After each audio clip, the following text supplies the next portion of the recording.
भारत के केंद्रीय वाणिज्य एवं उद्योग मंत्री श्री पीयूष गोयल जी हैं। मैं अनुरोध करूंगा उत्तर प्रदेश के माननीय मुख्यमंत्री महोदय से कृपया उनका सम्मान करें। माननीय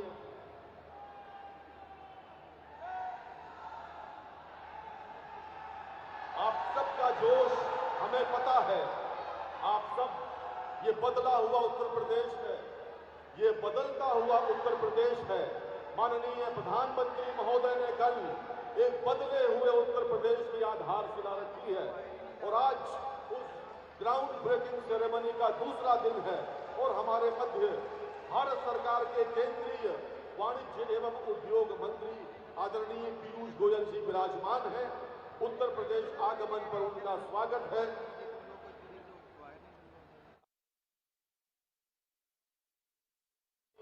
मुख्यमंत्री महोदय से कृपया माननीय केंद्रीय मंत्री महोदय जो आज के आयोजन के मुख्य अतिथि हैं उनका सम्मान करें और तालियों के साथ स्वागत करें भारत के माननीय केंद्रीय मंत्री महोदय का। The topic of today's conclave is Destination UP Emerging Hub for Foreign Investments in India, and we have 6 distinguished speakers. Mr. M.A. Yusuf Ali, Chairman and MD of Lulu Group. We have with us Major General Sharafuddin Sharaf, Vice Chairman of Sharaf Group. We have also with us Mr. Benoit Renard, the MD of Air Liquid.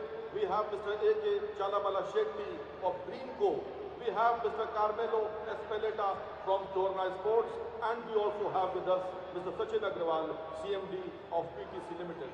To begin with, I request the Infrastructure and Industrial Development Commissioner, Government of Uttar Pradesh, Shri Manoj Kumar Singh ji, to please come forward for setting the agenda of today's conclave. IIDC Sir, Mr. Manoj Kumar Singh ji.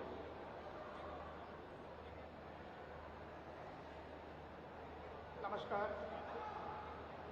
माननीय मुख्यमंत्री जी, माननीय मंत्री जी भारत सरकार,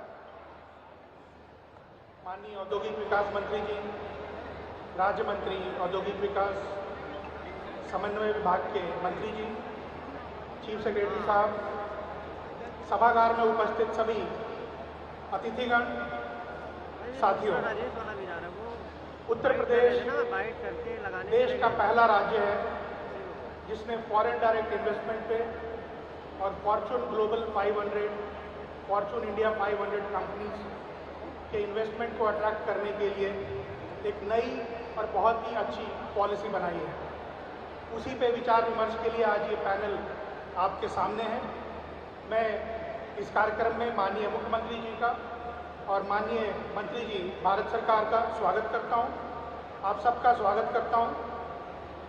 foreign capital जब हम अपने प्रदेश में लाने की बात करते हैं तो एक तरह से ये अपनी व्यवस्था, अपनी अर्थव्यवस्था के बाहर से वित्तीय संसाधन को मोबिलाइज करके और अपने स्टेट के विकास में लाने की बात होती है। इसके साथ नई टेक्नोलॉजी आती है, नई कार्य संस्कृति आती है और ये हमें मदद करता है एक बैकवर्ड और फॉरवर्ड इंटीग्रेशन में और एक लिंकेज क्रिएट करने में जो कि वर्तमान में नहीं एग्जिस्ट कर रहा होता है। साथियों, जब हम फॉरेन कैपिटल इन्वेस्टमेंट की बात करते हैं तो उसमें इक्विटी और लोन दोनों ही कंपोनेंट होते हैं, क्योंकि किसी भी परियोजना में डेट और इक्विटी दोनों ही होते हैं, बल्कि डेट का अमाउंट ज़्यादा होता है। फॉरेन डायरेक्ट इन्वेस्टमेंट में सिर्फ इक्विटी के कंपोनेंट को मानते हैं, लेकिन हमारी पॉलिसी जो फॉरेन कैपिटल इन्वेस्टमेंट की है इसमें डेट प्लस जो इक्विटी है दोनों को कंप्यूट किया जाता है और उनको अगर 100 करोड़ से अधिक का निवेश है तो उसके लिए जो सरकार ने सुविधाएं प्रदान करने का निर्णय लिया है वो अभूतपूर्व है। 25% की कैपिटल सब्सिडी 7 वर्षों के अंदर देने की बात है। 100% तक जो इन्वेस्टमेंट है उसका नेट SGST रीइंबर्समेंट 10 साल के अंदर करने की बात है। सबसे बड़ी सुविधा उत्तर प्रदेश के कॉन्टेक्स्ट में जो है वो फ्रंट एंड लैंड सब्सिडी की है। जमीन यूपी की उपजाऊ है, खेती के लिए बहुत काबिल है, इसलिए इसकी कीमत ज़्यादा है, लेकिन किसी भी इंडस्ट्रियल सेटअप में 10% तक लैंड कॉस्ट होना चाहिए, वो हमारे यहाँ नहीं हो पाता है। इसलिए FDI के लिए और फॉर्चून ग्लोबल 500 कंपनीज के लिए 75% तक फ्रंट एंड लैंड सब्सिडी देने की बात है। इस क्रम में अभी तक सरकार ने 2 कंपनियों के प्रपोजल अप्रूव किए हैं। एक फूजी सिल्वरटेक जापानीज कंपनी, जिसको यमुना एक्सप्रेसवे में दिया गया है लैंड, और दूसरा अशोक लीलैंड जो लखनऊ में जिनको लैंड दिया गया है, वो फॉर्चून इंडिया 500 के तहत आते हैं। इस पॉलिसी के अंदर स्टैम्प ड्यूटी का एग्जम्पशन है। इस पॉलिसी के तहत अगर वो इंडस्ट्री उत्तर प्रदेश के छात्र छात्राओं को नौकरी देती है अपने यहाँ, तो हर महीने सरकार की तरफ से 5,000 रुपये 5 सालों तक उस कंपनी को दिए जाएंगे, और उस कंपनी में 500 तक ऐसे जो यूपी के नौजवान नौयुवतियाँ हैं, उनको नौकरी मिलने पे 5,000 रुपये तक का कुल 5 साल की अवधि में लगभग 15 करोड़ की सहायता दिए जाने का निर्णय है। साथियों, FDI पॉलिसी और फॉर्चून ग्लोबल 500 और फॉर्चून इंडिया 500 कंपनीज का निवेश लाना और उसको बढ़ाना उत्तर प्रदेश सरकार की प्रतिबद्धता है। उसी क्रम में आज का ये वर्कशॉप है। मैं आप सबका इस कार्यक्रम में एक बार फिर से तहे दिल से स्वागत करता हूँ। धन्यवाद, नमस्कार। बहुत बहुत धन्यवाद IIDC महोदय। और अब मैं उत्तर प्रदेश के माननीय मंत्री श्री नंद गोपाल नंदी जी को उनके उद्बोधन के लिए आमंत्रित करता हूँ।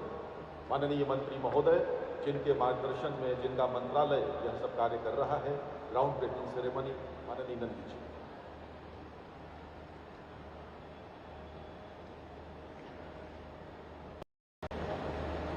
सर्वप्रथम उत्तर प्रदेश के चौथी ग्राउंड ब्रेकिंग सेरेमनी के अंतर्गत आयोजित इस FDI कॉन्क्लेव में मुख्य अतिथि के रूप में उपस्थित उत्तर प्रदेश की 25 करोड़ आबादी के सपनों और संकल्पों को पूरा करने के लिए निरंतर समर्पित उत्तर प्रदेश की पहचान और परसेप्शन को बदलने वाले कर्मयोगी मुख्यमंत्री योगी आदित्यनाथ जी का हार्दिक स्वागत और अभिनंदन करता हूं।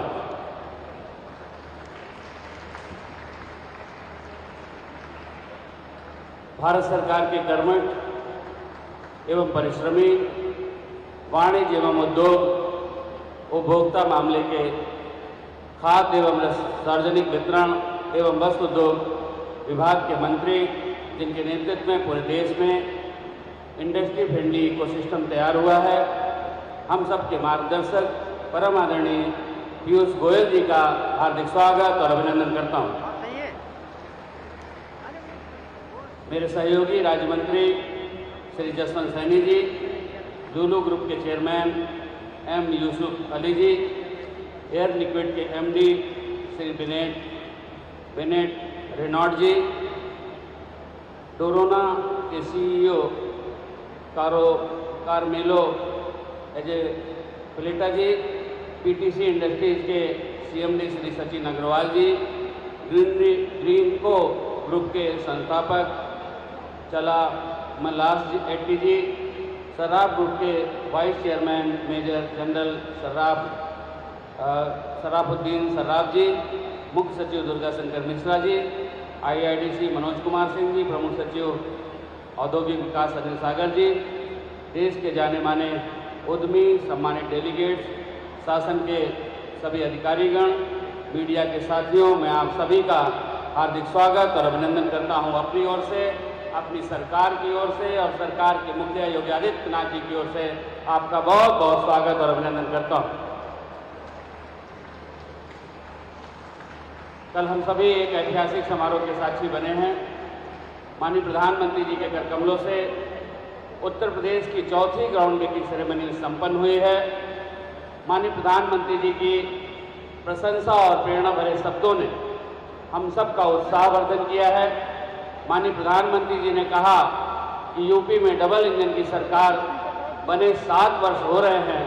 बीते 7 वर्षों में प्रदेश के रेड टेप कल्चर को बदलकर रेड कारपेट कल्चर किया गया है। बीते 7 वर्षों में यूपी में क्राइम कम हुआ है, बिजनेस कल्चर का विस्तार हुआ है। बीते 7 वर्षों में यूपी में व्यापार, विकास और विश्वास का माहौल बना है।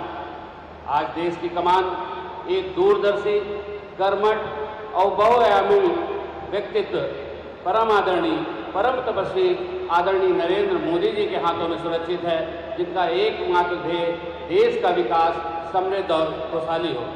माननीय प्रधानमंत्री जी ने सदैव देश के अर्थतंत्र को मजबूत करने एवं औद्योगिक परिवेश को बदलने को पहली प्राथमिकता दी है। Make in India, startup India जैसी पहल के माध्यम से भारत के औद्योगिक विकास को एक नई उड़ान मिली है। माननीय प्रधानमंत्री जी के यशस्वी मार्गदर्शन में, माननीय उद्योग मंत्री जी के यशस्वी नेतृत्व में ऐसे ही ऐतिहासिक कदमों की बुनियाद पर भारत $5 ट्रिलियन की इकोनॉमी बनने की दिशा में तेजी से आगे बढ़ रहा है। माननीय प्रधानमंत्री जी की प्रेरणा और माननीय मुख्यमंत्री जी के नेतृत्व में उत्तर प्रदेश खुशहाली और समृद्धि की नई ऊंचाई छू रहा है। नए भारत का नया उत्तर प्रदेश औद्योगिक विकास और आर्थिक प्रगति के शिखर पर पहुंचने की ओर निरंतर अग्रसर है। देश की सबसे बड़ी आबादी वाला और सबसे ज़्यादा संसाधनों वाला प्रदेश होने के कारण उत्तर प्रदेश सबसे अधिक संभावनाओं वाला प्रदेश है। हमारी सरकार इन संभावनाओं को साकार करने की दिशा में एक प्रभावी रोड मैप के साथ आगे बढ़ रही है। माननीय मुख्यमंत्री जी की दूरदर्शी सोच और जन कल्याण की प्रतिबद्धता उत्तर प्रदेश के वर्तमान और भविष्य को संवारने के लिए वरदान साबित हो रही है। प्रदेश के विकास और प्रदेशवासियों की खुशहाली के प्रति माननीय मुख्यमंत्री जी का कमिटमेंट $1 ट्रिलियन के संकल्प की बुनियाद बन रहा है। माननीय मुख्यमंत्री जी के यशस्वी नेतृत्व में उत्तर प्रदेश प्रत्यक्ष विदेशी निवेश FDI हेतु शीर्ष जनपद बनकर उभरा है और राज्य में विदेशी कैपिटल इनफ्लो का उल्लेखनीय वृद्धि हुई है। भारत सरकार तथा रिजर्व बैंक द्वारा जारी किए गए डाटा सेंटर के अनुसार पिछले 4 वर्षों में, अगर हम 2000 से 2017 की बात करें, इन 10 वर्षों में जो हुआ था उससे भी बढ़कर 4 गुना की वृद्धि हुई है। मैं पुनः आप सभी का, सम्मानित मंच का और इस पंडाल में उपस्थित एक एक जन का हार्दिक स्वागत और अभिनंदन करते हुए अपनी वाणी को विराम देता हूँ। जय हिंद, जय Bharat. Thank you so much, the Honorable Minister, sir. May I request the dignitaries on the dais to please come forward for the launching of the booklet, UP, Emerging Destination for Foreign Investments in India. अब समय है जब उत्तर प्रदेश जो foreign investments की दिशा में काफी आगे बढ़ चुका है, माननीय मुख्यमंत्री महोदय के मार्गदर्शन में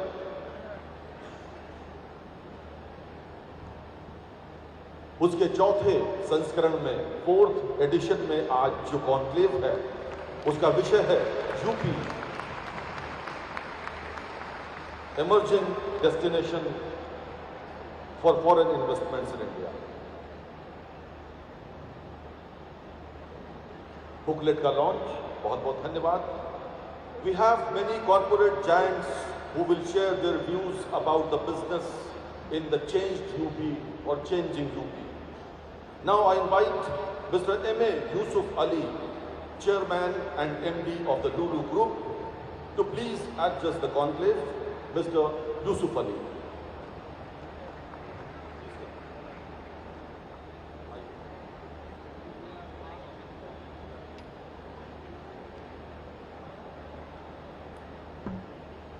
Honorable Chief Minister,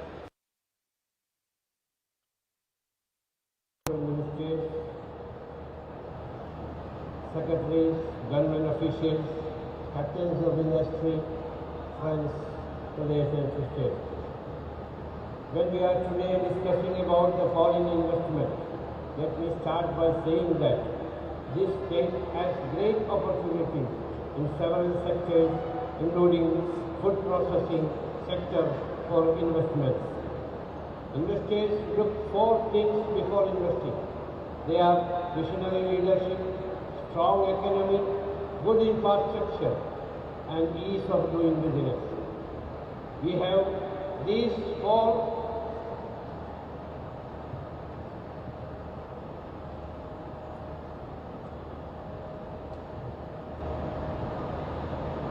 investors look for 4 things before investing. They are visionary leadership, strong economy, good infrastructure, and ease of doing business. We have all these four things in India and in the state of Uttar Pradesh.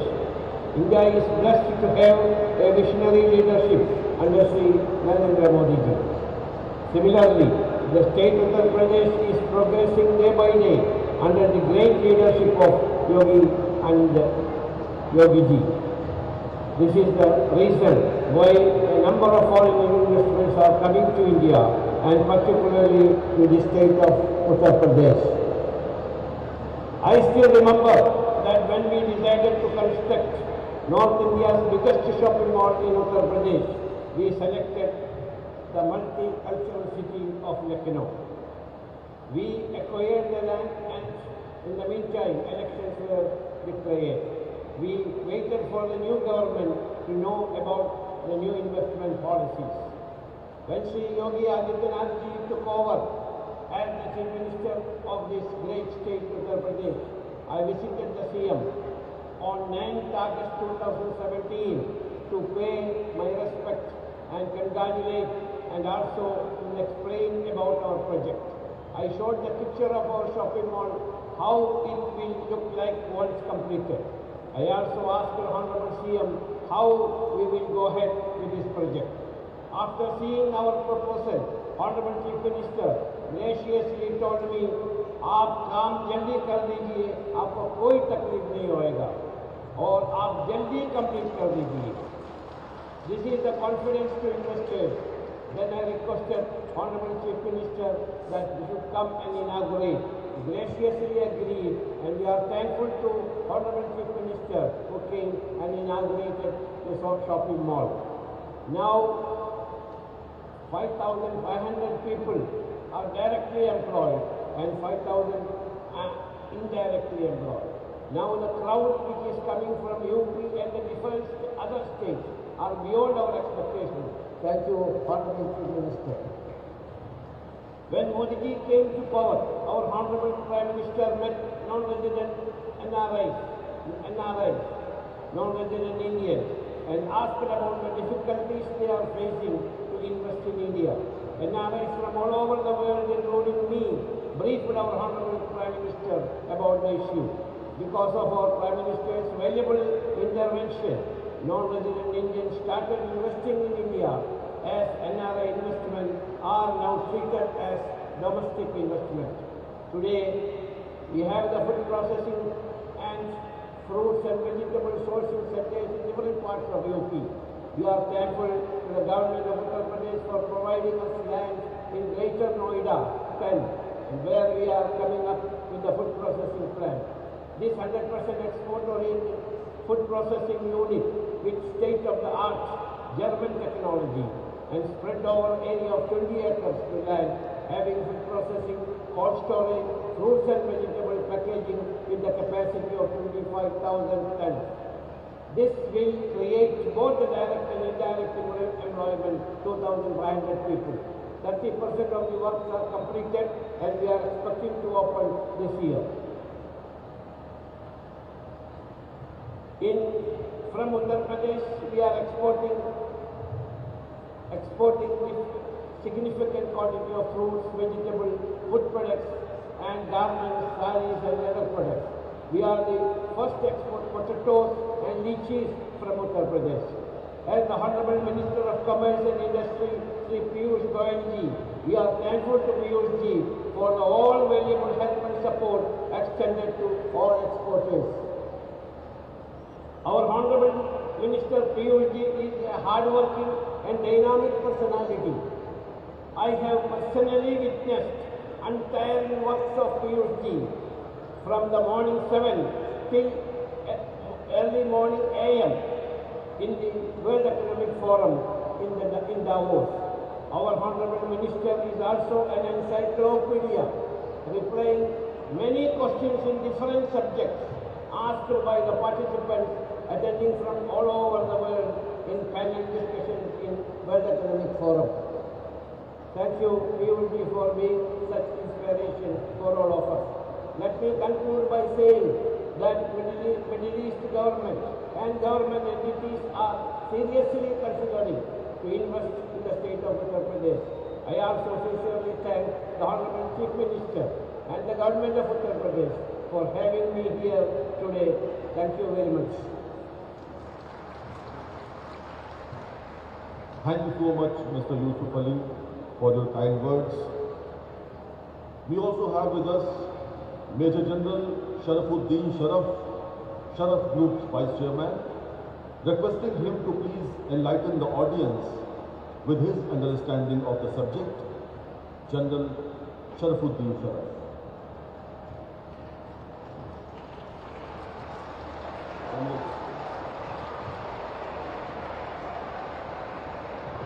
Assalamu alaikum wa rahmatullahi wa barakatuh. Bismillahirrahmanirrahim. Namaste everybody. Adharniya Shri Piyush Goyal ji, Minister of Commerce, Industry, Government of India. Adharniya Shri Ashwani Vaishnav ji, Minister of IT and Electronics, Government of India. Adharniya Shri Yogi Adityanath ji, Honorable Chief Minister of Uttar Pradesh, Ministers, Dignitaries, ladies and gentlemen, distinguished guests.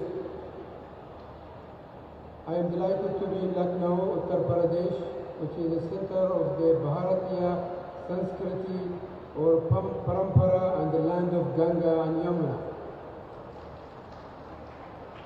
I would like to highlight why we have committed to continue our investment in Uttar Pradesh and India. A man, a family, a society, a nation step ahead to invest their hard-earned money only if they are fully satisfied and assured that their investment will be productive. UAE and India relationship is not taking steps but running to achieve milestones. This is only possible because both treat each other like one family. As PM Shri Modi ji said, UAE feels like home, not only for me but for all Indians. It is a home for all. क्योंकि घर पर ही आदमी आता जाता है. Similarly, for the leaders and the people of UAE, India is home. Both feel secure and safe and happy to be in each other's home and country. Both the nations feel that this is our country.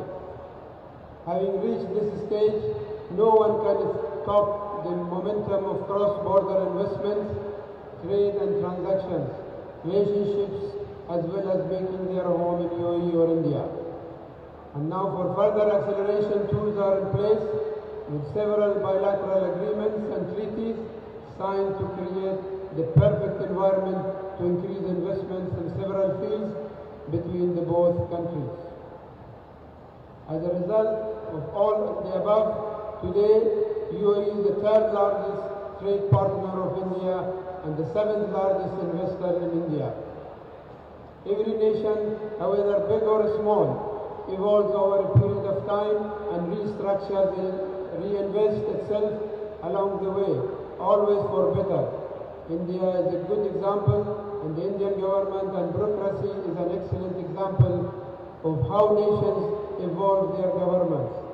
Governance and bureaucracy, we only need to put our ideas across, then work relentlessly jointly with the bureaucracy and the government to get the laws, policies and regulations changed and evolve to enable seamless investment flow by Indians and non-Indians into a market of 1.4 billion people which has all the credentials and the strength to grow, perhaps into one of the top 3 large economies of the world.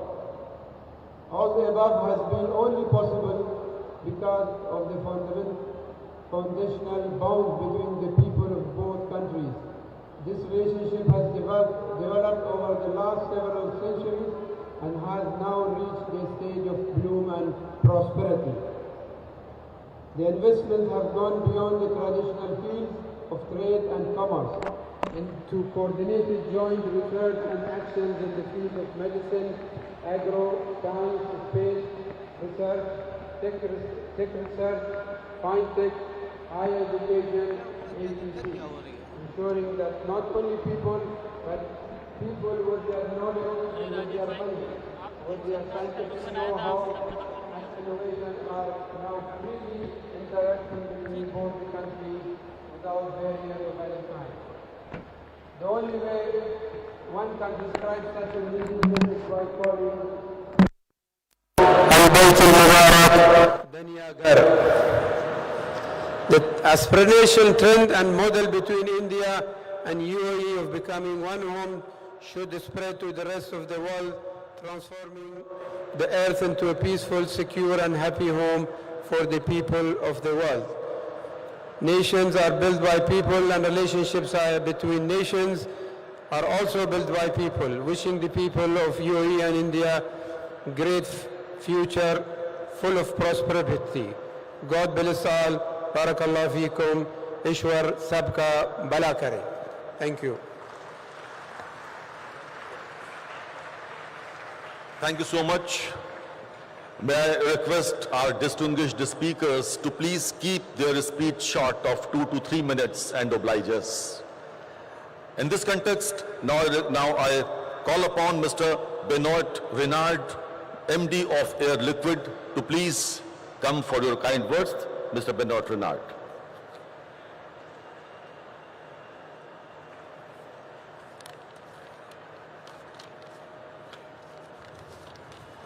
Namaste.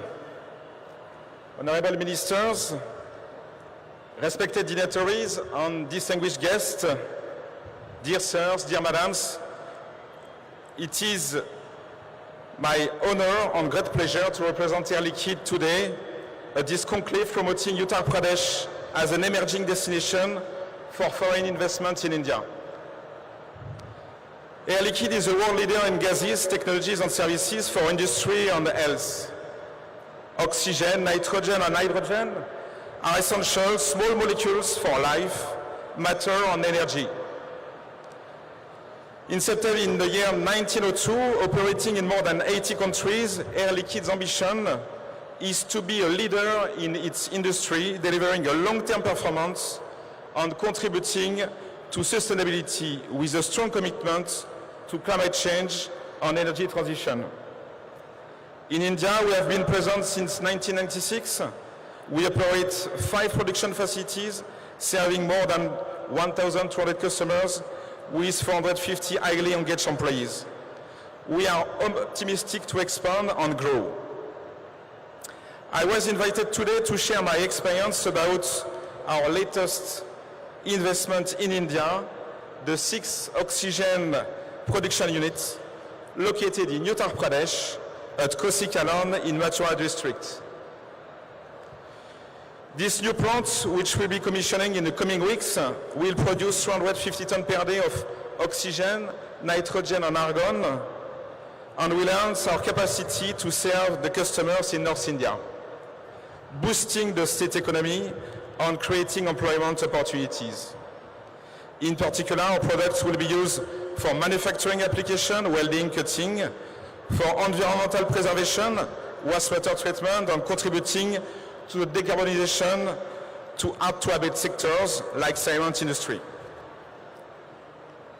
The facility is also designed to fulfill the medical oxygen demand in Uttar Pradesh. This new investment of 250 crore rupees illustrates our commitment towards Uttar Pradesh. The Air Liquide Group is committed to sustainability objective with a reduction of 1/3 of CO2 emission by 2035 and achievement of carbon neutrality by 2050. In this regard, we'll start the new plant in Kosi with 40% green energy after stabilization. Let me now share with you our experience as foreign direct investors joining the community of Uttar Pradesh. Telling you that the project was smoothly executed without any hurdle would sound wrong, because it is never the case in India or to another place of the world. By telling you that we have received the right support in order to expedite the decision when it was required, it is the truth. I would like to warmly thank the Uttar Pradesh authorities who are working diligently to make this region as a preferred destination for foreign investors. Thanks to the constant collaboration between our respective teams and in the frame of the oxygen production policy, we are able to expedite the funding of this project together and with a strong financial support. The land allotment has been done in a very short time, and we have received the right support when we have faced issues related to raw water and power supply. I wish mention and sincerely thank the professionalism and constant support from the Department of Industry, Invest UP, UPSIDA, UPPCL, UP Jal Nigam, Nijnesh Mitra, and Natural Administration and state regulatory authorities. And I would like especially to thank Mr. Manoj Kumar Singh, Infrastructure and Industrial Development Commissioner, and his predecessor, Mr. Arvind Kumar. As we know, Uttar Pradesh is a potential new growth engine of India, and the government is acting to make Uttar Pradesh the emerging destination for foreign investors. In this regard, I had a review of the new foreign direct investment policy introduced on 31st October 2023. And to be honest, my first comment was we have invested too early in Uttar Pradesh. On the later mode, I'm joking, but overall, the new policy aims to provide comprehensive support to foreign investors, addressing the right aspects of investment and business operations expected by a foreign company as a newcomer in Uttar Pradesh. I do believe that by offering financial incentives, tax benefits, infrastructure support, regulatory assistance, and a single point of contact, the government of Uttar Pradesh has taken the right decision to attract foreign investments, promote economical growth, and create employment opportunities. In particular, several key initiatives caught my attention are important to me, like skill development subsidy, green industry incentive, industrial housing, and logistics subsidies. On behalf of Air Liquide Group, I would like to reiterate our strong commitment towards progressive investment in India in the coming years. We are keen to act for people in India, the energy transition, and we will proudly advocate India as an attractive business destination to various global companies. Finally, Air Liquide is privileged to continue contributing to the journey of Uttar Pradesh, and we wish grand success to the vision of Uttar Pradesh New India Growth Engine. Dhanyavad. Thank you so much. Now I request the CEO of Dorna, Mr. Carmelo S. Peleta, to please express his views about the GBC 4.0. Mr. Carmelo.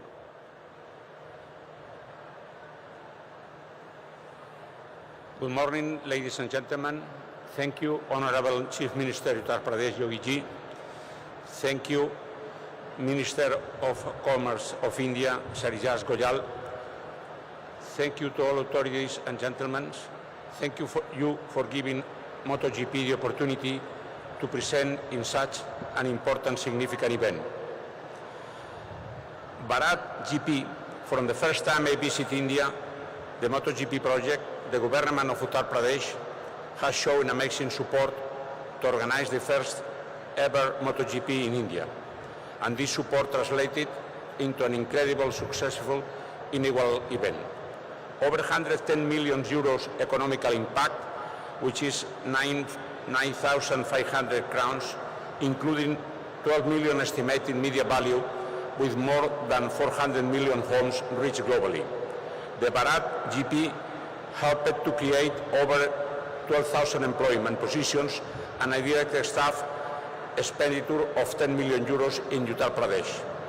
Over 110,000 spectators witnessing in the breathtaking racing. 80% then come from outside the state of Uttar Pradesh. And 5,000 international staff and journalists traveling from about the show. I want to personally extend the gratitude in the name of all the MotoGP family, to the government of Uttar Pradesh, which through a new direct agreement through InvestUP, ensure the MotoGP will continue to be successful in the state up for the years to come. Thank you, Chief Minister Yogi Ji.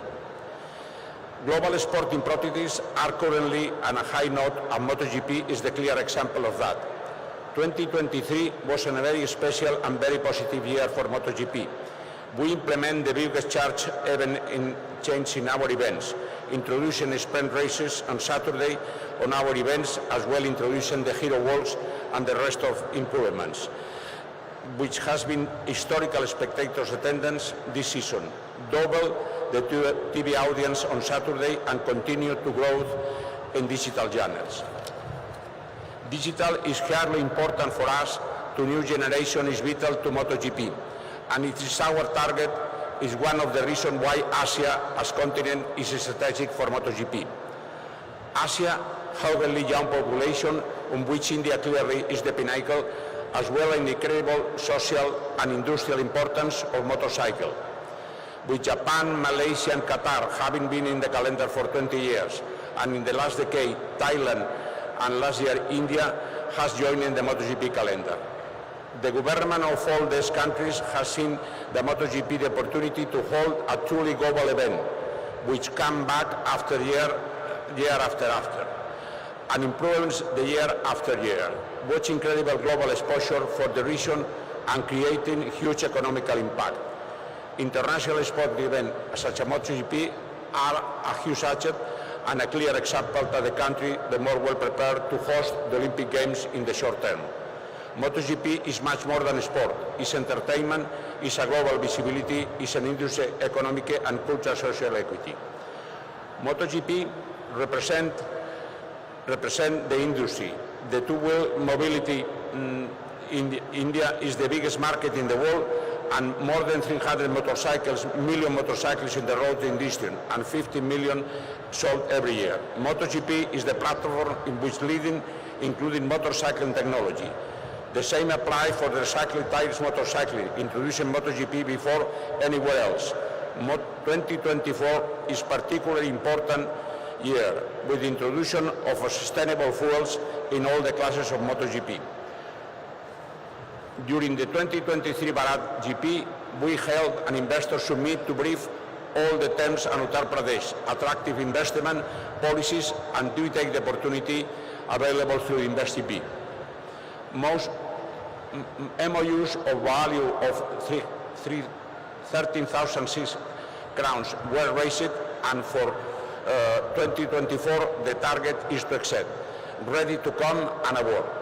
I want to finish off by again thank you to the staff of Uttar Pradesh and their support of MotoGP, and by congratulating them for a fantastic event this year. We are convinced of the great success of the MotoGP. Thank you.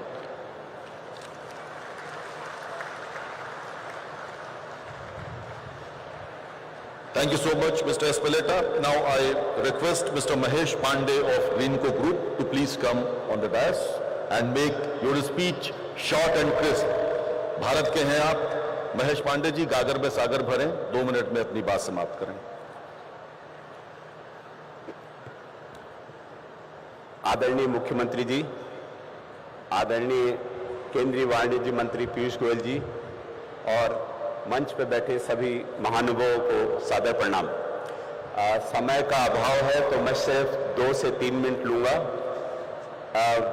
मुख्यमंत्री जी, हम green energy की India की सबसे नई कंपनियों में से एक हैं, और पिछले 15 साल की अवधि में अब तक हमने 10 गीगावाट का प्रोडक्शन चालू कर दिया है, और $12 बिलियन हम देश के विभिन्न राज्यों में लगा चुके हैं।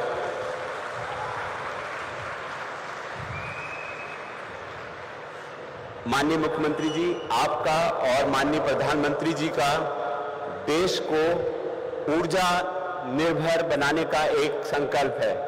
आज के डेट में हम $95 बिलियन के करीब का कच्चा तेल आयात करते हैं, और ये हमारे टोटल आयात का 19% के करीब है।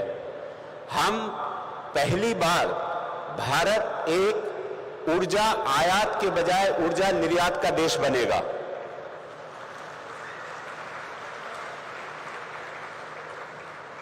माननीय मुख्यमंत्री जी, हम देश में पंप स्टोरेज बेस्ड 8 परियोजनाओं को चालू किया है।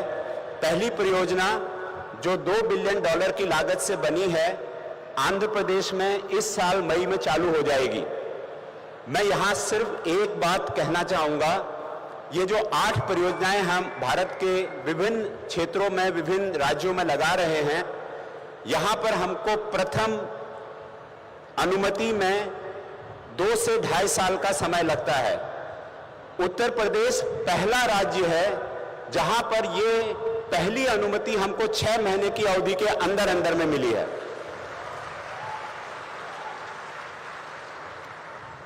ये अवधि इतनी कम है क्योंकि हमारे सारे जो इन्वेस्टर हैं, माननीय मुख्यमंत्री जी, हमारे investor GIC Singapore, Abu Dhabi investment authority, Orix capital Japan हैं, और इन लोगों का हम लोगों के ऊपर इतना भरोसा है कि हम भारत के किसी भी राज्य में जाकर परियोजनाओं को लगा सकते हैं।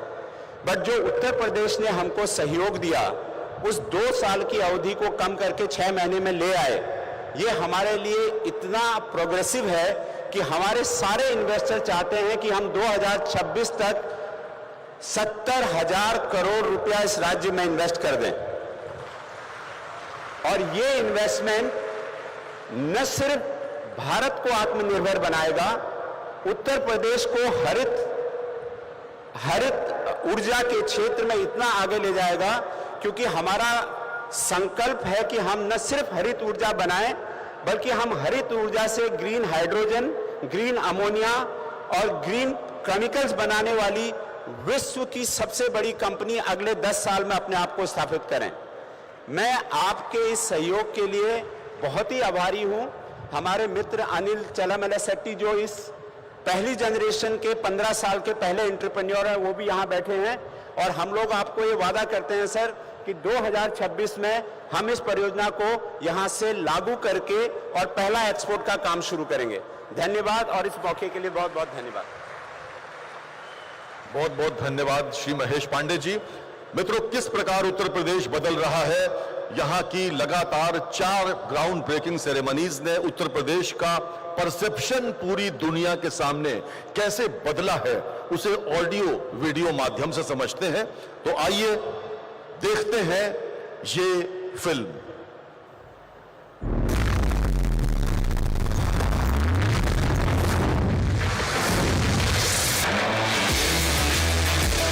Uttar Pradesh, a state of possibilities, has undergone a profound transformation in its economic infrastructure and is steadfastly advancing to emerge as a leader in the economic arena. Following the footsteps of the central government, the state government is also aiming to attract major foreign investments and reach the $1 trillion economy mark.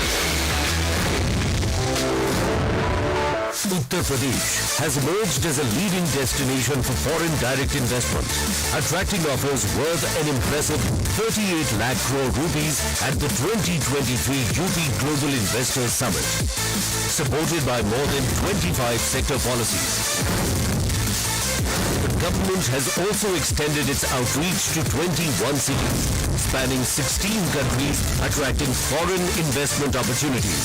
Furthermore, Uttar Pradesh made its mark on the global stage by actively participating in the prestigious World Economic Forum hosted in Davos, Switzerland. In a groundbreaking move to attract global investments, the state government of Uttar Pradesh has introduced the UP FDI Fortune Global 500 and Fortune India 500 Companies Investment Promotion Policy 2023. The policy extends support for skill development, green industry initiatives, logistics and more. The state government also offers enticing financial subsidies and exemptions aimed at attracting investors. Digital initiatives like Nivesh Mitra is a one-stop platform for all business approvals, providing NOCs, clearances and licenses, including renewals. Similarly, Nivesh Sarathi offers end-to-end solutions for investments from intent to grounding. Examining FDI trends, Uttar Pradesh demonstrated consistent growth, with FDI inflow increasing from 1,738 crores in fiscal year 2020 to 3,372.72 crore rupees in fiscal year 2023. Prominent international investors such as DP World, Sharaf, Lulu Group, Pirosfair, City, SGC Projects and others have reinforced their commitment during this period. Despite challenges, Uttar Pradesh is substantially contributing to the nation's growth and prosperity, a testament to the state's ease of doing business environment for investors.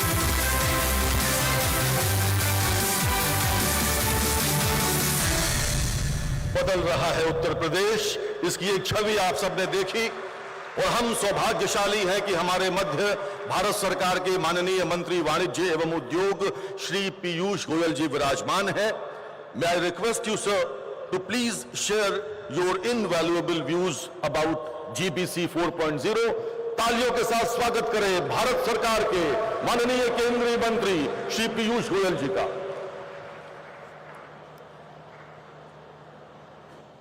हम सबके प्रिय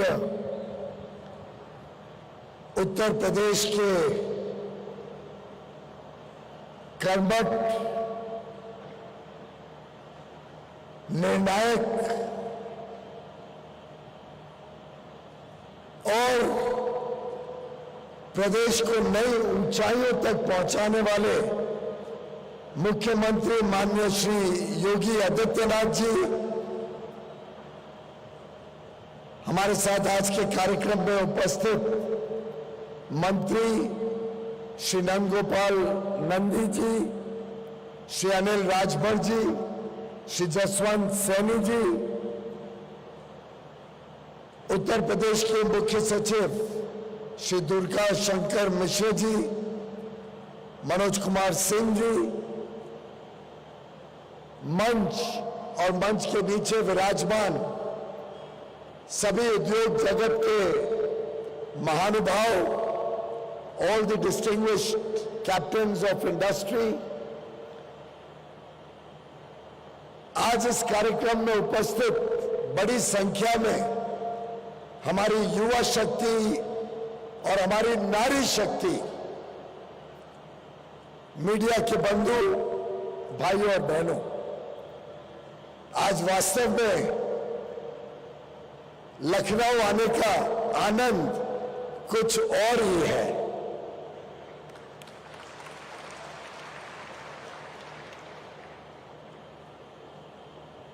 लखनऊ जिस प्रकार से विश्व में प्रसिद्ध है अपने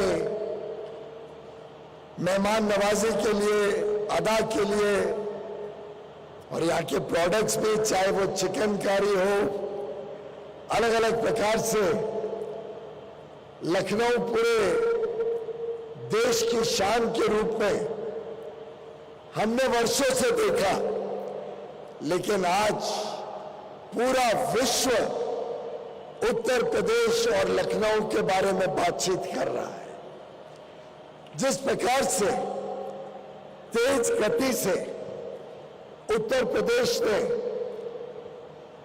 माननीय मुख्यमंत्री योगी आदित्यनाथ जी के नेतृत्व में, माननीय प्रधानमंत्री श्री नरेंद्र मोदी जी के मार्गदर्शन में तेज गति से बदलाव देखा है, बदलाव महसूस किया है, बदलाव का आनंद लिया है, वो अपने आप में ऐतिहासिक भी है और प्रदेश के 25 crore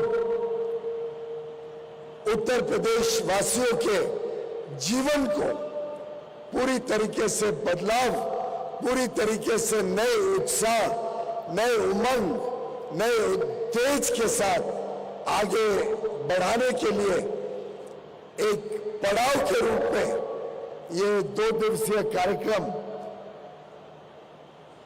ground breaking ceremony 4.0 Lucknow में आयोजित किया गया है।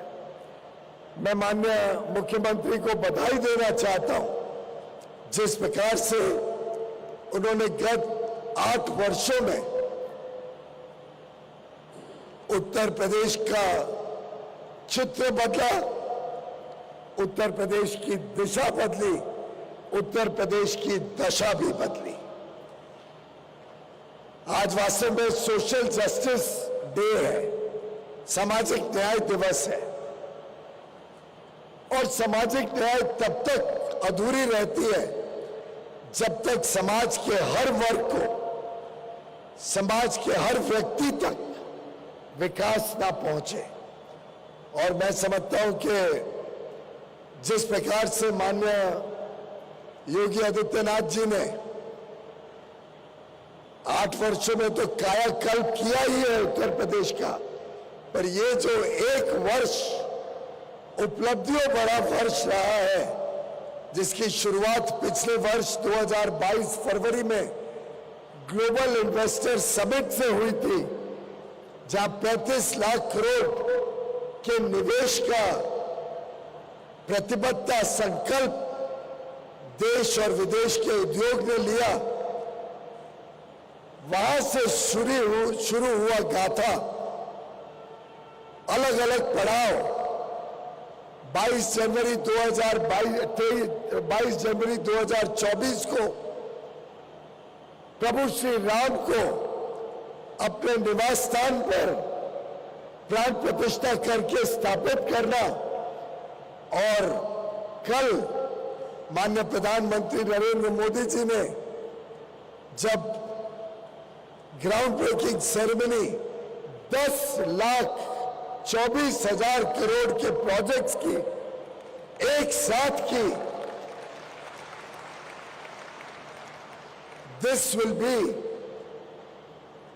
the most eventful year in the history of Uttar Pradesh. मित्रों, कोई भी निवेशक, कोई भी उद्योजक जब निवेश करने का निर्णय लेता है तो उसके सामने सबसे बड़ा शब्द, सबसे बड़ा जो विषय रहता है वो होता है विश्वास, trust. The decision to invest, the decision to set up factories, service centres, infrastructure projects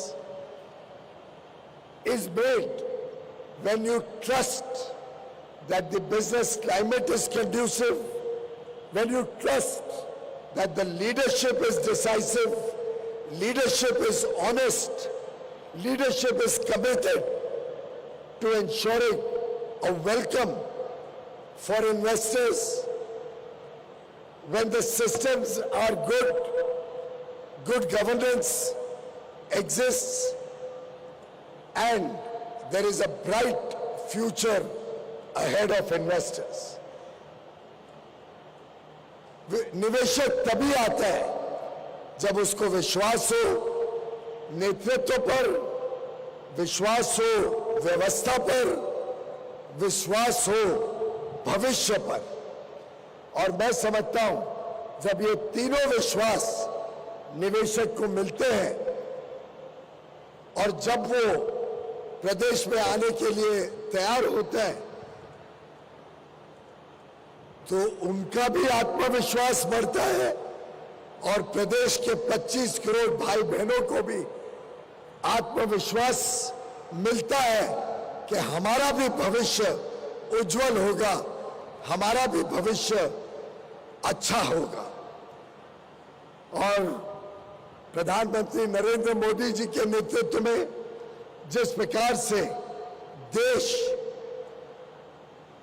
एक दुनिया के सामने मिसाल के तौर पर आत्मविश्वास से भरा हुआ 140 करोड़ लोग निकल पड़े हैं, जिस प्रकार से मुख्यमंत्री योगी आदित्यनाथ जी के नेतृत्व में आज उत्तर प्रदेश का एक एक व्यक्ति पूरे आत्मविश्वास के साथ योगदान दे रहा है, अपने कर्तव्य भावनाओं को निभा रहा है। जिस प्रकार से आज सुशासन प्रदेश में देखने को, अनुभव करने को मिलता है और जिस प्रकार से केंद्र और राज्य सरकार डबल इंजन बनकर तेज गति दे रही है, गरीब कल्याण को तेज गति दे रही है, नए इंफ्रास्ट्रक्चर को डेवलप करने में, मैं समझता हूं अब उत्तर प्रदेश रुकने वाला नहीं है, अब उत्तर प्रदेश थमने वाला नहीं है। और आगे आने वाले दिनों में जो मेरे आंख के सामने नजरिया दिख रहा है, जिस प्रकार से विश्व भर में भारत की और उत्तर प्रदेश की प्रसिद्धि हो रही है, आज पूरा विश्व भारत की तरफ देखता है कि भारत विश्व की अर्थव्यवस्था को आगे बढ़ाने में अहम भूमिका निभाएगा। वैसे ही आज भारत देखता है कि उत्तर प्रदेश भारत की अर्थव्यवस्था को बढ़ाने में, भारत की अर्थव्यवस्था को आगे लेके जाने में एक प्रमुख और बहुत महत्वपूर्ण योगदान देगा। मित्रों, जब कोई भी प्रदेश में निवेश की बात होती है तो वो देश के साथ जुड़े हुए 3-4 प्रमुख विषयों के ऊपर निवेशक का ध्यान आकर्षित होता है।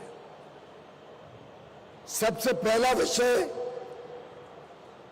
कि देश में किस प्रकार की अर्थव्यवस्था है, मैक्रो इकोनॉमी कैसी है, क्या देश मजबूत स्थिति में है, क्या देश की अर्थव्यवस्था अच्छी तरीके से संभाली जा रही है, देश के पास पर्याप्त सुविधाएं उपलब्ध होंगी या नहीं होंगी। और अगर हम याद करें तो 2014 के पहले किस प्रकार की स्थितियां थी, कैसे विश्व का विश्वास भारत के ऊपर से उठ गया था, कैसे हमें एक फ्रैजाइल 5 इकोनॉमी यानी विश्व की 5 सबसे कमजोर इकोनॉमीज अर्थव्यवस्था में गिना जाता था, कैसे विदेशी मुद्रा की बात हो तो हम कमजोर स्थिति में थे, महंगाई की बात हो तो महंगाई चरम सीमा पे थी, ब्याज के दर हो तो बढ़ते जा रहे थे, रोजमर्रा कोई ना कोई भ्रष्टाचार के नए आरोप निकलते थे, नए सूचनाएं जनता के बीच आती थी और एक प्रकार से देश का आत्मविश्वास कमजोर हो गया था। देश के लोगों के प्रति भी विश्व में बहुत ज्यादा आकर्षण नहीं था। हम हमारे भारत का पासपोर्ट लेके विदेश में किधर भी जाते थे तो कोई बहुत ज्यादा उत्साह से हमें नहीं बुलाया जाता, बहुत ज्यादा उत्साह से भारत की तरफ नहीं देखा जाता था। ऐसी परिस्थिति देश को विश्व की 11वीं अर्थव्यवस्था तक पहुंचा दी थी और भारत के लोगों में भी और उद्योग जगत, निवेश के जगत में भी भारत की कोई बहुत बड़ा गुणगान नहीं होता था। साथ ही साथ अगर हम उत्तर प्रदेश की व्यवस्थाओं के बारे में देखें तो 2017 के पहले यहाँ किस प्रकार की कानून व्यवस्था थी उससे हम सब भली भांति अवगत हैं। 2017 के पहले किस प्रकार से यहाँ भेदभाव की राजनीति थी, किस प्रकार से व्यवस्थाएं चरमरा गई थी, किस प्रकार से 2017 के पहले राज्य की जो अर्थव्यवस्था है वो कमजोर थी, जिसके कारण नया निवेश, नए उद्योग लगभग ना के बराबर था। चीनी मिलें देख ले तो बंद पड़ी थी, ठप पड़ी थी। किसानी क्षेत्र देख ले तो उत्पादन बढ़ नहीं रहा था। किसानों की हालत मैं समझता हूं बहुत ही कमजोर हो गई थी। इंफ्रास्ट्रक्चर प्रदेश का कोई वृद्धि नहीं हो रही थी। रेलवे के प्रोजेक्ट्स ठप पड़े थे। नए एक्सप्रेसवेज हो, पोर्ट्स हो, इनलैंड वाटर पोर्ट्स हो, इनलैंड कंटेनर डेपोज हो, मल्टी मॉडल ट्रांसपोर्ट फैसिलिटीज हो, एयरपोर्ट हो, ये सब व्यवस्थाएं बहुत ही कमजोर स्थिति में थी। यहां से लोग बड़े पैमाने पे पलायन कर रहे थे और ऐसी परिस्थिति में जब 2014 में प्रधानमंत्री नरेंद्र मोदी जी ने देश की कमान संभाली और 2017 में माननीय योगी आदित्यनाथ जी ने उत्तर प्रदेश की बागडोर अपने हाथ में ली, उसके बाद का जो अगर हम चित्र देखते हैं, उसके बाद जो बदलाव आया, जो रिफॉर्म हुआ, जिस प्रकार से केंद्र और राज्य सरकार ने पूरी तालमेल बिठा के उत्तर प्रदेश का कायाकल्प किया, जिस प्रकार से कोविड की महामारी जैसी बहुत ही गंभीर परिस्थिति में मोदी जी और योगी जी के नेतृत्व में उत्तर प्रदेश ने अपने लोगों का ध्यान रखा। उत्तर प्रदेश ने यहाँ के इंफ्रास्ट्रक्चर प्रोजेक्ट्स को रुकने नहीं दिया, तेज गति से विकास करते रहा। जिस प्रकार से जो लोग वापस आए उनकी देखभाल के लिए माननीय योगी आदित्यनाथ जी स्वयं दिन रात लगे रहे। जिस प्रकार से परिस्थितियों को, चुनौती को उन्होंने बदला एक अवसर में और उत्तर प्रदेश को तेज गति से, चाहे वो इंफ्रास्ट्रक्चर डेवलपमेंट हो, चाहे वो लॉजिस्टिक्स का खर्चा कम करने के ऊपर विशेष ध्यान देना हो, चाहे वो सुशासन की बात हो, कानून व्यवस्थाओं को मजबूत करना, अच्छा करना, सरकारी व्यवस्थाओं को पारदर्शी करना, भेदभाव समाप्त करना, यहाँ के लोगों की देखभाल करना, सामाजिक न्याय गांव-गांव तक पहुंचे, लोगों की रोजमर्रा की सुविधाएं केंद्र और राज्य सरकार मिलके जमीनी स्तर पर गांव तक पहुंचाए और लोगों को पूरी तरीके से मुक्ति दे। जो समस्याएं आज से 8-10 साल पहले हम सबके जीवन में देखा करते थे, रोजमर्रा की जरूरतें, चाहे वो रोटी हो, कपड़ा हो, मकान हो, स्वास्थ्य सेवाएं हो, शिक्षा हो, चाहे वो इंफ्रास्ट्रक्चर की किल्लत हो, आधारभूत बुनियादी सुविधाएं उपलब्ध ना हो, डिजिटल कनेक्टिविटी हो, सड़कें हो, बिजली, सड़क, पानी, ये सब जो समस्याएं लोगों के जीवन को उलझाए रखती थी, उन समस्याओं के ऊपर प्रधानमंत्री मोदी जी ने और मुख्यमंत्री योगी जी ने जिस प्रकार से मिलके वार किया, आज प्रधानमंत्री गरीब कल्याण अन्न योजना से गरीबों को मुफ्त में अनाज मिलता है। आज देश में 4 करोड़ परिवार यानी 20 करोड़ जो गरीब से गरीब लोग थे, सबसे निचली पायदान पे जो व्यक्ति खड़े थे, उनको मुफ्त में घर मिला। उसमें बड़ी संख्या में योगी जी के नेतृत्व में आज उत्तर प्रदेश के गरीबों को मुफ्त में घर प्रदान हुआ। आज करोड़ों भाई बहनों को मुफ्त में स्वास्थ्य सेवाएं मिलती हैं, अच्छी शिक्षा की सुविधाएं मिलती हैं। आज उत्तर प्रदेश में 6 एक्सप्रेसवेज प्रदेश के कोने कोने तक कनेक्ट करते हैं, चाहे वो पूर्वांचल एक्सप्रेसवे हो, बुंदेलखंड एक्सप्रेसवे हो। नए नए प्रोजेक्ट्स रिकॉर्ड स्पीड पे लगे, इनलैंड वाटरवेज बने, प्रदूषण के खिलाफ लड़ाई हुई, चाहे वो एफ्लुएंट ट्रीटमेंट प्लांट्स हो, नए बिजली घर हो जो रिन्यूएबल एनर्जी नवीकरणीय ऊर्जा से प्रदेश को पर्याप्त बिजली पहुंचा सके। एक प्रकार से इंक्लूसिव और सस्टेनेबल ग्रोथ की तरफ जो उत्तर प्रदेश ने बड़े कदम उठाए हैं, मैं समझता हूं उसी के कारण आज देश और विदेश के उद्योजक, निवेशक उत्तर प्रदेश में बड़े रूप से अपना कामकाज बढ़ाने के लिए आ रहे हैं।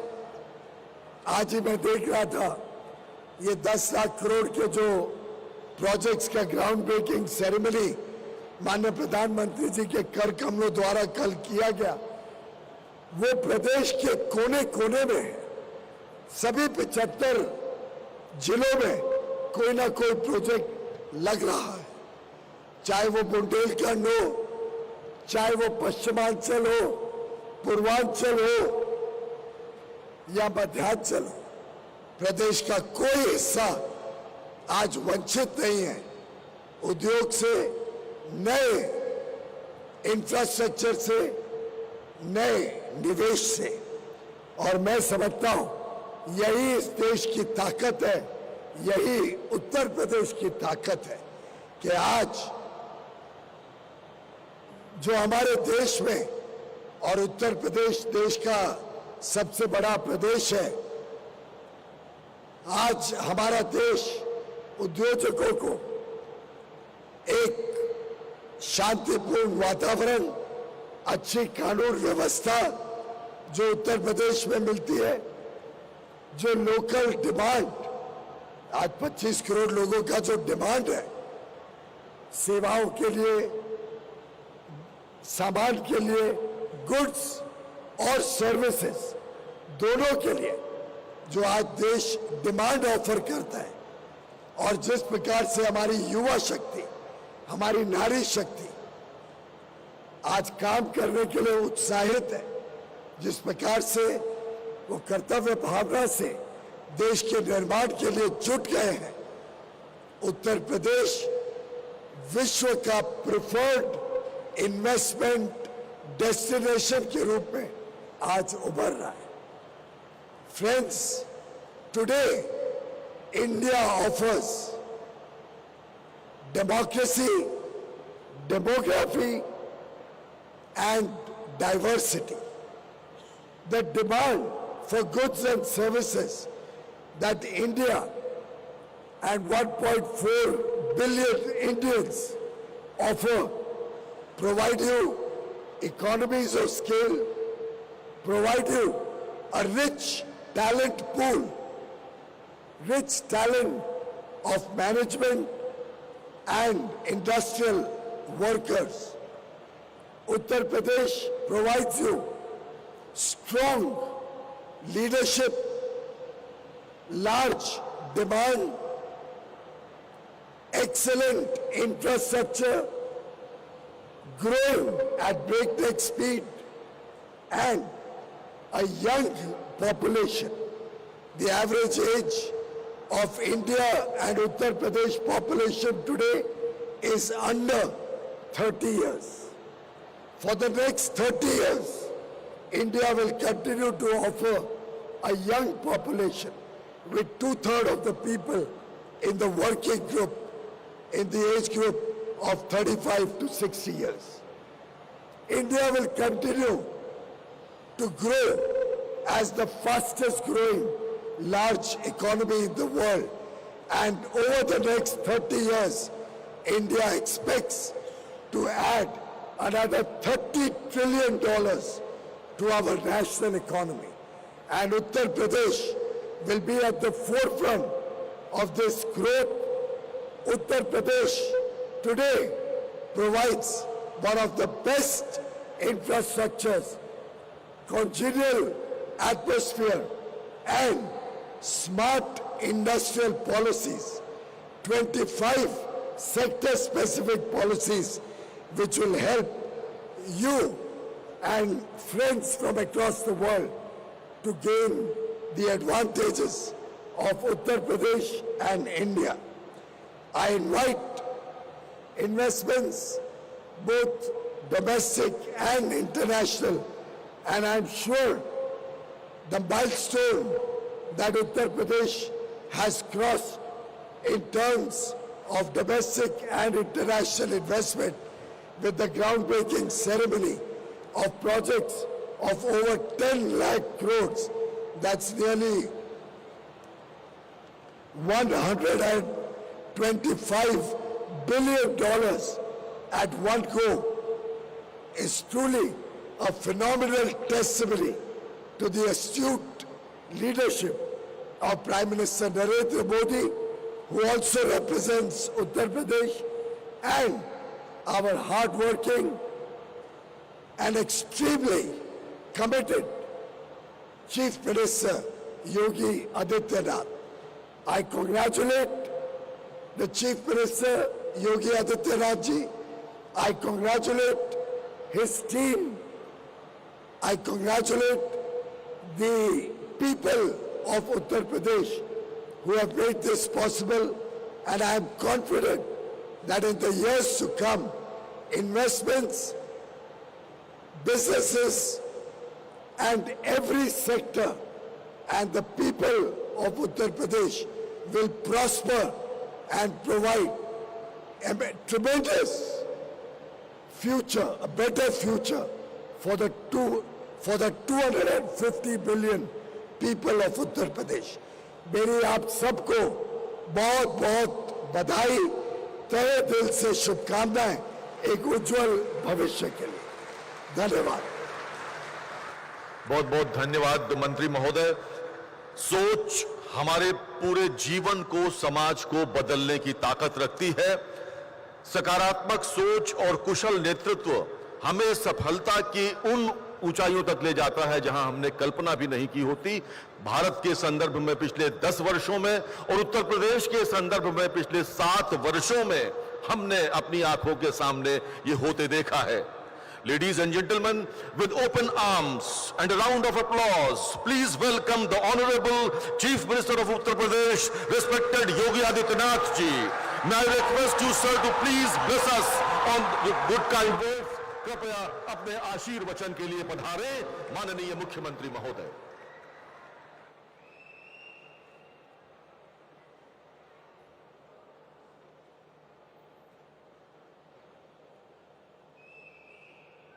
उत्तर प्रदेश के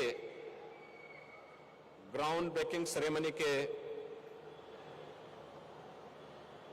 चतुर्थ संस्करण के आज के इस एफडीआई कॉन्क्लेव में मंच पर उपस्थित केंद्रीय वाणिज्य एवं उद्योग मंत्री माननीय श्री पीयूष गोयल जी, उत्तर प्रदेश सरकार में मेरे सहयोगी मंत्रीगण श्री नंदगोपाल गुप्ता नंदी जी, श्री जसवंत सैनी जी, अनिल राजभर जी, प्रदेश के मुख्य सचिव श्री दुर्गा शंकर मिश्र जी, अवस्थापना एवं औद्योगिक विकास के आयुक्त श्री मनोज कुमार सिंह जी, प्रमुख सचिव अवस्थापना और औद्योगिक विकास श्री अनिल कुमार सागर जी, आज के इस कार्यक्रम में उपस्थित हमारे सभी इस क्षेत्र से जुड़े हुए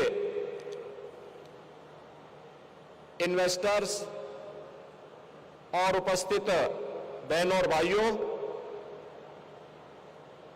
मैं सबसे पहले कल के ग्लोबल इन्वेस्टर समिट के उपरांत उत्तर प्रदेश की चतुर्थ ग्राउंड ब्रेकिंग सेरेमनी के आयोजन के अवसर पर आदरणीय प्रधानमंत्री जी के द्वारा उत्तर प्रदेश के सामने जो लक्ष्य तय किए गए हैं, उन लक्ष्यों को समयबद्ध तरीके से प्रदेश सरकार प्राप्त करेगी और आदरणीय प्रधानमंत्री जी के संकल्पों के अनुरूप उत्तर प्रदेश को भारत के ग्रोथ इंजन के रूप में स्थापित करने की प्रतिबद्धता के साथ आगे बढ़ेगी। आदरणीय प्रधानमंत्री जी के मार्गदर्शन के लिए प्रदेश की 25 करोड़ जनता की ओर से उनका हृदय से आभार व्यक्त करते हुए आज के इस एफडीआई कॉन्क्लेव में उपस्थित केंद्रीय वाणिज्य और उद्योग मंत्री माननीय श्री पीयूष गोयल जी का मैं हृदय से अभिनंदन करता हूं। हम सब जानते हैं पिछले 6-7 वर्षों में उत्तर प्रदेश ने अपनी इमेज को बदला है। आज उत्तर प्रदेश नए भारत का नया उत्तर प्रदेश है और अगर कहें तो विकसित भारत का एक विकसित उत्तर प्रदेश। 7 वर्ष पहले उत्तर प्रदेश देश का बीमारू राज्य हुआ करता था। उत्तर प्रदेश का मतलब देश के विकास का बैरियर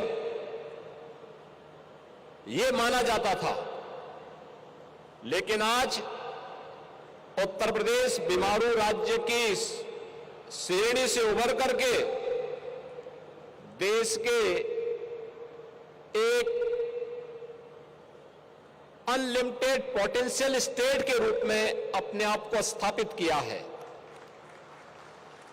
उत्तर प्रदेश में आज हमारे पास प्रकृति भी है, परमात्मा भी है और हमारे युवा प्रतिभा से भरपूर होने के नाते इस त्रिवेणी के माध्यम से हम आदरणीय प्रधानमंत्री जी के मार्गदर्शन और नेतृत्व में उत्तर प्रदेश को आगे बढ़ा रहे हैं। इन 7 वर्षों में हमें उत्तर प्रदेश की अर्थव्यवस्था को दोगुनी करने में सफलता प्राप्त हुई और उत्तर प्रदेश की प्रति व्यक्ति आय को भी दोगुना करने में सफलता प्राप्त हुई। उत्तर प्रदेश को बीमारू राज्य से उभारने में भी हमें सफलता प्राप्त हुई। तो इसके पीछे आदरणीय प्रधानमंत्री जी का विजन था, जिसे हम सब ने अपने मिशन के रूप में लेकर के और प्रभावी ढंग से अलग अलग सेक्टर की पॉलिसीज बना करके कानून व्यवस्था के बेहतरीन स्थिति प्रदेश के अंदर दे करके जो माहौल बदला, आज उसका परिणाम है कि सुरक्षा के साथ साथ बेहतरीन कानून व्यवस्था, 25 सेक्टोरियल पॉलिसीज के अलावा आज मुझे बताते हुए प्रसन्नता है कि ग्राउंड ब्रेकिंग सेरेमनी के इस चतुर्थ संस्करण के साथ उत्तर प्रदेश देश की अब छठी नहीं बल्कि दूसरी बड़ी अर्थव्यवस्था भी बन चुका है। रेवेन्यू सरप्लस स्टेट के रूप में भी स्थापित है और एफडीआई और फॉर्चून ग्लोबल 500 पॉलिसी लाने वाला देश के किसी राज्य में से पहला राज्य बन चुका है जो इस प्रकार की पॉलिसी लेकर के आया है। हम सब जानते हैं कि उत्तर प्रदेश की एफडीआई से संबंधित जो अब तक की स्थिति थी, सन 2000 से लेकर के 2017 तक 17 वर्षों में जितना एफडीआई यूपी में आया था, 19 से 23 के बीच में मात्र 4 वर्ष में हम उसके 4 गुना एफडीआई यूपी के अंदर आया। जब सुरक्षा का माहौल होता है, सरकार की स्पष्ट नीति होती है, नियत साफ होती है, तो हर निवेशक उस सुरक्षित वातावरण में निवेश करने का इच्छुक होता है। आज ये वातावरण उत्तर प्रदेश के अंदर देखने को मिल रहा है। 14 फॉर्चून ग्लोबल 500 कंपनियां वर्तमान में उत्तर प्रदेश के अंदर कार्यरत हैं, जिनमें सैमसंग है, माइक्रोसॉफ्ट है, एलजी है, पेप्सिको है,